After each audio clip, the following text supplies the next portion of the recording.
Alhamdulillahi Rabbil Alamin Al-Malikil Azim Alladhi yahkumu bil haqqi wa yaqdi bil adli wa yahdin nas ila siratim mustaqim walladhi amarna an nusriha ma'isatana linaili sa'adati wa ridha wa nakuma bil wajibati fi ibadati wa taqwa. Asyhadu an la ilaha illallah wa asyhadu anna Muhammadan abduhu wa rasuluhu la nabiyya ba'da. Allahumma shalli wa sallim ala nabiyyina Muhammadin wa ala alihi wa sahbihi ajmain. Amma ba'du fa ya ayuhan nas usikum ibadallah wa iyaya bitaqwallah faqad fazal muttaqun. Ma'asyiral hadirin hadani Allah wa iyyakum.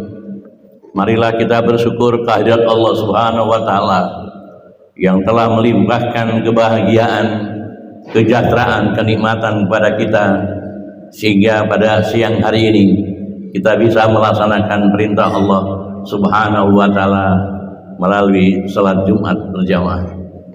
Salam dan salawat semoga senantiasa tercurah kepada baginda Rasulullah sallallahu alaihi wasallam beserta keluarganya, sahabatnya, dan tentu kepada kita semua yang mencintai Rasulullah sallallahu alaihi wasallam dengan melaksanakan sunnah Rasul.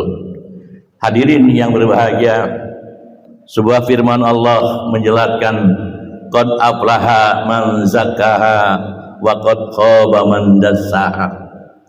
Ayat ini menegaskan kepada kita, sungguh beruntung orang-orang yang mensucikan jiwanya dan sungguh orang-orang yang merugi yang mengotori dirinya.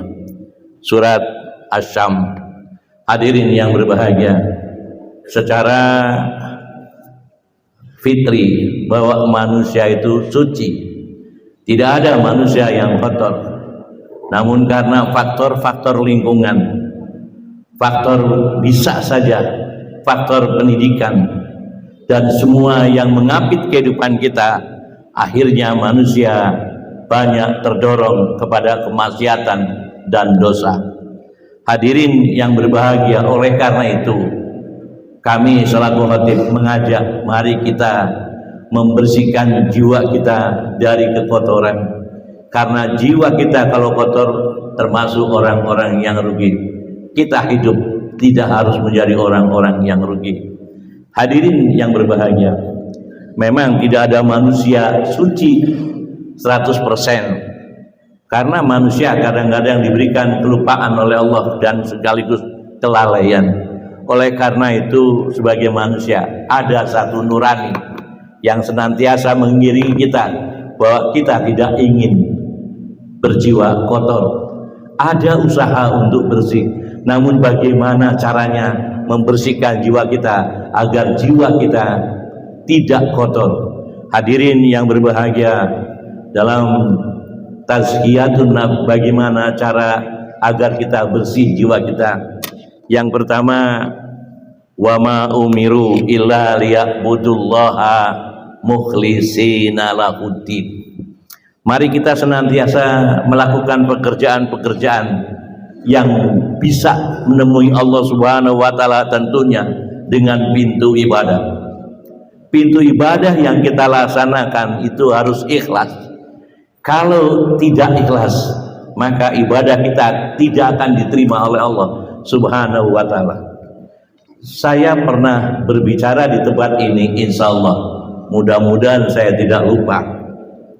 Ternyata ikhlas itu adalah segala yang bisa mengatur kekuatan hidup. Satu contoh, ketika Allah Subhanahu wa taala membuat bumi, kemudian bumi itu goyah, dan akhirnya malaikat bertanya, ya Allah, apakah bumi ini benar kok goyah? Kata Allah, tunggu, saya akan tidak menggoyahkan bumi. Lalu Allah membuat gunung. Begitu dia diciptakan gunung, bumi yang goyah tadi tidak akan goyah lagi. Kemudian malaikat merasa kagum, wahai Allah, ternyata hebat gunung. bisa menghentikan bumi yang goyah. Kemudian malaikat bertanya kepada Allah, ya Allah, ada nggak yang lebih hebat daripada gunung? Kata Allah, ada yang lebih hebat daripada gunung. Malaikat kagum, apa itu? Besi. Ternyata besi bisa mengubah gunung. Betapa pada waktu itu belum ada yang disebut dengan daerah Bobos, daerah Tagogapu dan sebagainya. Tapi kenapa waktu itu sudah mengatakan gunung akan kalah sama besi? Ternyata betul. Daerah Tagogapu di daerah Bandung, kemudian Bobos di Cirebon, gunung yang sebegitu hebat dihantami oleh besi yang kita sebut dengan delta, ternyata bisa hancur. Kemudian malaikat masih bertanya, ya Allah, masih ada nggak yang lebih hebat daripada besi? Ada. Yang lebih hebat daripada besi adalah api. Begitu besi, segitu gagahnya besi, dibakar oleh api bisa hancur lebur seperti bubur. Nah itulah akhirnya dicetak, jadilah semacam tempat-tempat yang ada di sekitar kita, pagar-pagar rumah. Kemudian malaikat masih bertanya, ya Allah, masih ada enggak yang lebih hebat daripada api? Segitu gagahnya besi bisa dihancurkan oleh api. Kemudian ada, yaitu angin. Mohon maaf, api dikalahkan oleh air.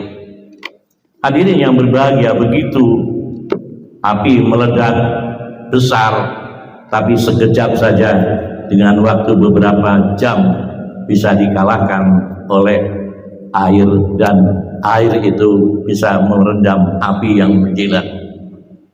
Malaikat masih bertanya lagi, ya Allah, masih ada enggak yang lebih hebat? Rupanya malaikat serba penasaran pada Allah. Ada yang lebih hebat daripada air. Kalau besi kalah sama api kalah sama air, lalu masih ada enggak yang lebih hebat daripada air? Ada yang lebih hebat daripada air, adalah angin. Betapa laut itu sebetulnya tenang. Kenapa laut bisa bergelombang?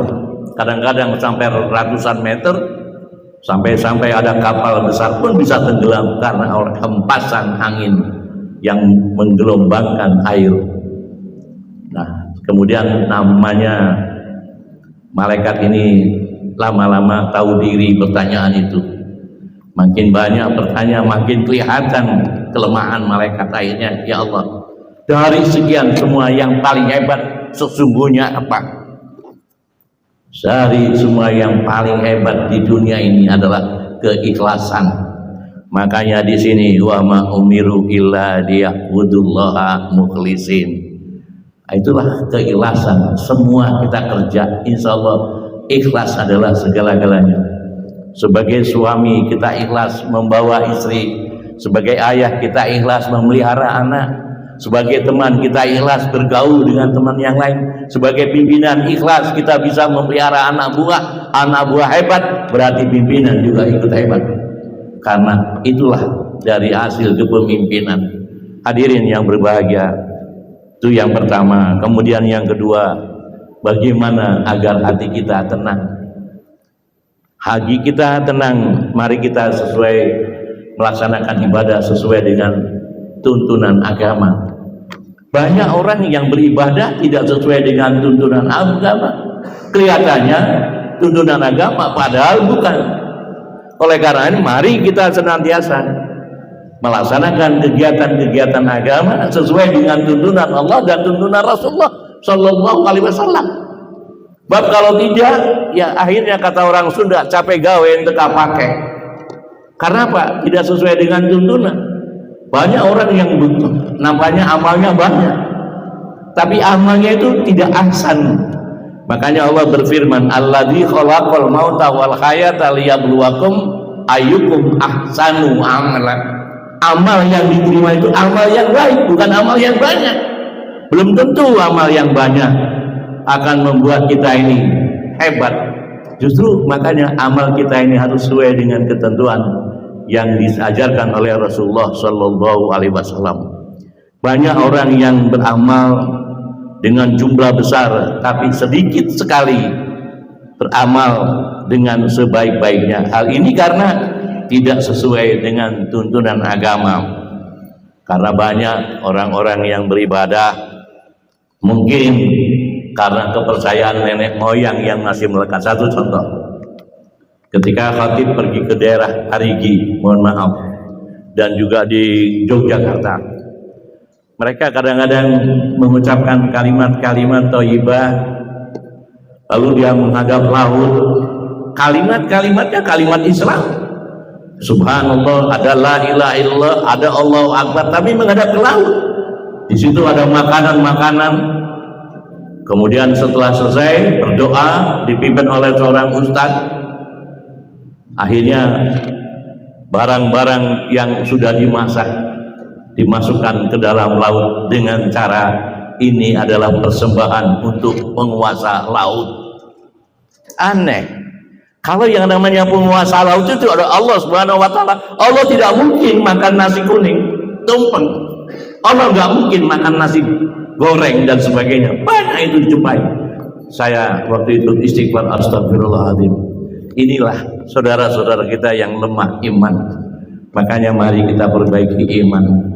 Nabi Muhammad mengajarkan doa, ya muqallibal qulub, sabit qalbi ala dinika. Maksudnya apa? Iman kita ini naik turun dan bisa goyah, maka dekat-dekatlah kepada Allah Subhanahu wa taala. Itulah hadirin yang berbahagia. Ya tadi karena ada aturan-aturan, maka beramalah sesuai dengan ajaran agama. Amal yang diterima itu amal yang mana? Amal yang akan diterima adalah amal yang ikhlas. Amal yang diterima adalah amal yang diridhoi oleh Allah Subhanahu wa taala. Amal yang diterima adalah amal yang sesuai dengan tuntunan tadi, tuntunan Rasulullah sallallahu alaihi wasallam. Dan ketika kita mau beramal, jangan pernah nunda waktu. Kalau kita ingin berbuat baik, gak usah nunggu besok, sekarang. Karena apa? Kematian terus akan menghantui kita. Kematian bukan persoalan tua dan muda, siapapun bisa. Oleh karena ketika kita ingin berbuat baik, berbuat baiklah, gak usah nunda waktu.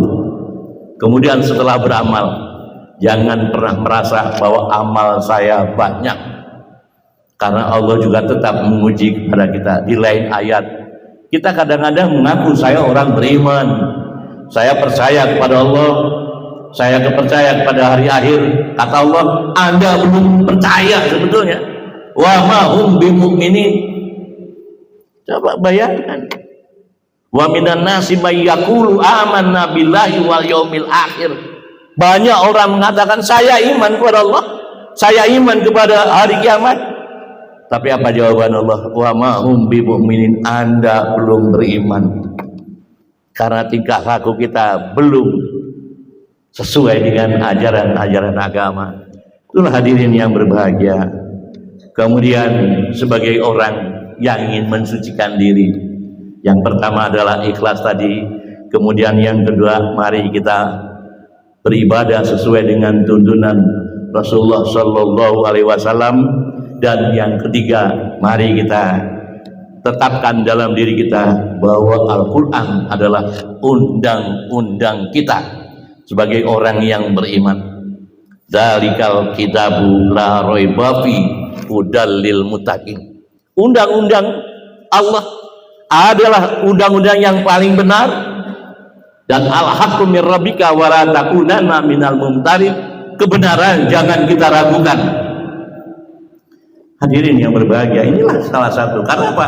Undang-undang di dunia bisa dirubah-rubah dengan otak manusia, tapi undang Allah tidak akan pernah berani merubah. Siapa yang merubahnya, tunggu nanti azab Allah sangat pedih. Inna nahnu nazzala dzikra wa inna lahu lahafidun. Allah akan tetap mengawasi dan memelihara Al-Quran. Hadirin yang berbahagia, kemudian yang keempat, bagaimana agar jiwa kita tetap suci, tetap bersih. Maka mari kita mencontoh kehidupan Nabi Muhammad Sallallahu Alaihi Wasallam. Sekali waktu kita membaca riwayat Rasulullah, insya Allah kalau kita membaca riwayat Rasulullah Sallallahu Alaihi Wasallam, insya Allah langkah kita akan seperti Rasulullah. Bagaimana makan Rasulullah, bagaimana Rasulullah bergaul, bagaimana Rasulullah berumah tangga. Banyak kasus yang saya hadapi, ternyata rumah tangga itu tidak segampang ketika kita masih pacaran. Banyak hal hadirin yang berbahagia. Oleh karena untuk yang muda-muda, hati-hati, belajarlah bagaimana dari orang-orang tua.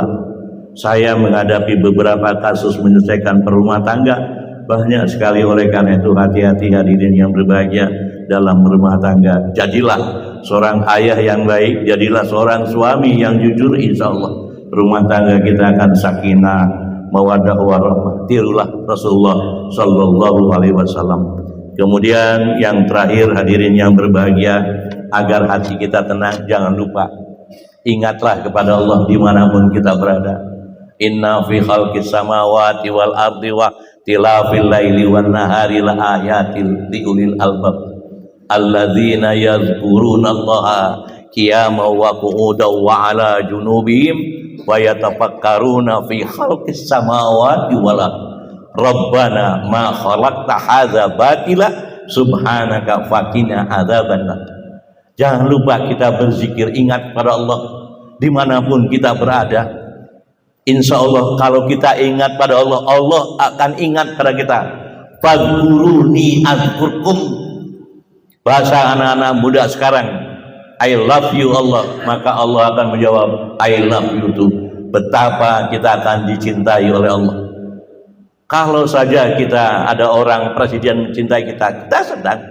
Gubernur mencintai kita, kita sedang diingat oleh gubernur, diingat oleh wali kota, diingat oleh bupati, atau diingat oleh siapa, kita senang. Ini akan diingat oleh Allah. Aneh. Kalau kita senang diingat oleh gubernur, setingkat gubernur senangnya setengah mati, bahkan kita minta foto, sama Allah kita tidak pernah ingat. Oleh karena itu hadirin yang berbeda dimanapun kita berada, saat kita berdiri, saat kita duduk, saat lagi tenang, mari kita banyak-banyak berzikir pada Allah. Insya Allah kalau kita ingat pada Allah, maka Allah akan ingat kita.